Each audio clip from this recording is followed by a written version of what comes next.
Hello students, आज हम जानते हैं कि वैद्युत द्विध्रुव क्या है।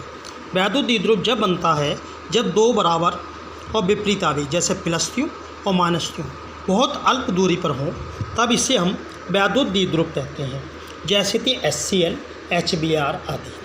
यदि इसी वैद्युत द्विध्रुव के किसी एक आवेश और उसके बीच की दूरी को आपस में मल्टीप्लाई कर दिया जाए तो वैद्युत द्विध्रुव आघूर्ण प्राप्त होता है, जिसे हम P से प्रदर्शित करते हैं। यह एक सदिश राशि है और ध्यान रखने की बात है, इसकी जो दिशा होती है वो हमेशा माइनस चार्ज से प्लस चार्ज की ओर होती है। आज हम बहुत ही इम्पोर्टेंट प्रूफ पढ़ते हैं। वैद्युत द्विध्रुव की अक्षीय रेखा पर वैद्युत क्षेत्र की तीव्रता की गणना करना।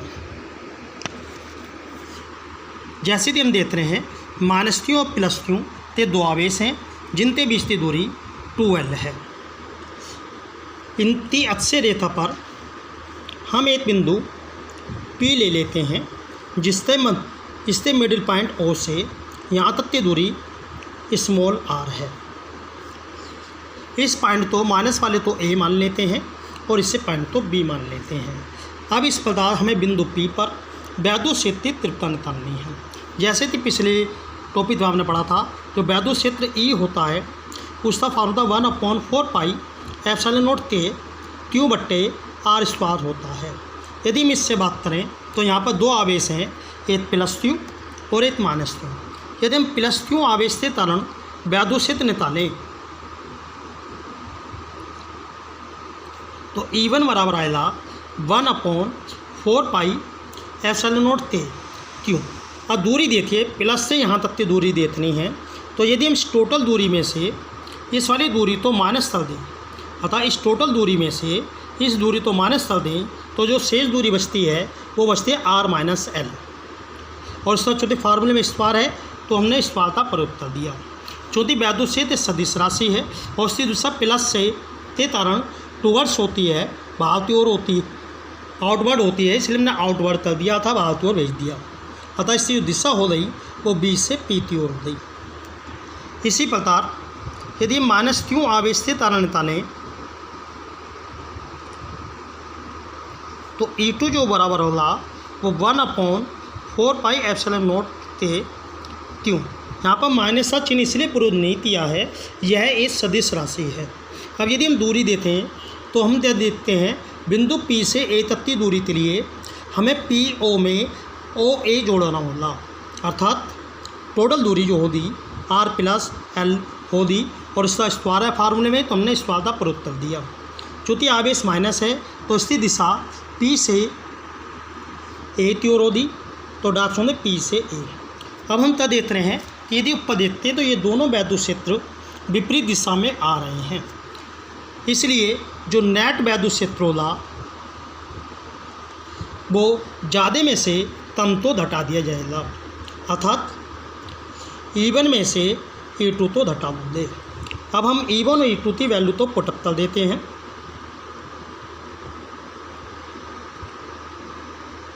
r-l² माइनस 1/4πε0 के Q/r+l²। अब इसमें जो भी चीज़ कॉमन आ रही है उसे हम कॉमन उठा लेते हैं, तो ये बचता है r-l² माइनस 8/r+l²। अब हम क्या करते हैं, इसका एलसीएम ले लेते हैं।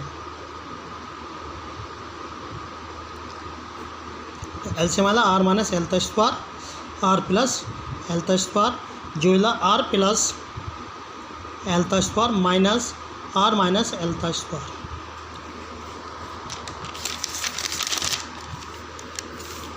अब इस फार्मूले में हम इसे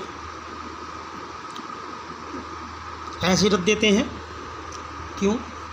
अब ये जो आपने यूज किया है इसे a+b के होल स्क्वायर से और इसे a-b के होल स्क्वायर से खोल देते हैं। जब इसे खोल हो ले तो यह r² plus l² plus 2rl, दूसरा खुलेगा माइनस था r² minus l² plus 2rl। नीचे जो वैल्यू आएगी यदि आप इसकी मल्टीप्लाई करोगे तो ये वैल्यू आएगी r² माइनस l² था होल स्क्वायर। यदि आप इसे देखोगे तो ये दोनों वैल्यू आपस में कैंसिल आउट हो जाती हैं, तो वैल्यू बचती है ई बराबर 1/4πε0 के क्यू। ये 2RL और ये 2RL जो आएगा 4RL,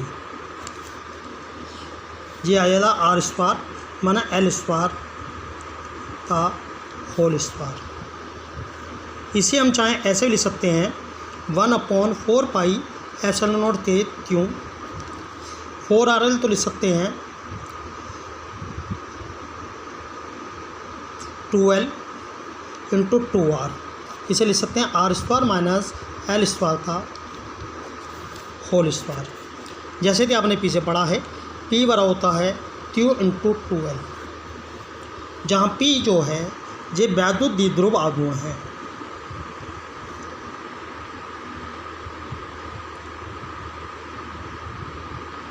यदि इस वैल्यू तो यहाँ पुटअप कर देते हैं तो ये माना था 1/4πε0 के, और देखिए ये वैल्यू तो बन रही P, ये बचता है 2R, नीचे बच गया R square minus L square का होल स्क्वायर। यदि आर स्क्वायर बहुत बड़ा हो एल स्क्वायर से तो एल स्क्वायर को छोड़ा जा सकता है। ऐसी स्थिति में ई बराबर बचेगा 1/4πε0 के, ये लिख सकते हैं 2PR। जब इसे छोड़ दोगे तो ये हो जाएगा r⁴। यदि आप इसे सोल्व करोगे तो ई बराबर जाएगा 1/4πε0 के 2p/r3 क्यू। इस प्रकार से हम देखते हैं कि जो ई है वो इन्वर्सली प्रोपोर्शनल होता है r3 क्यूब के। That is the proof.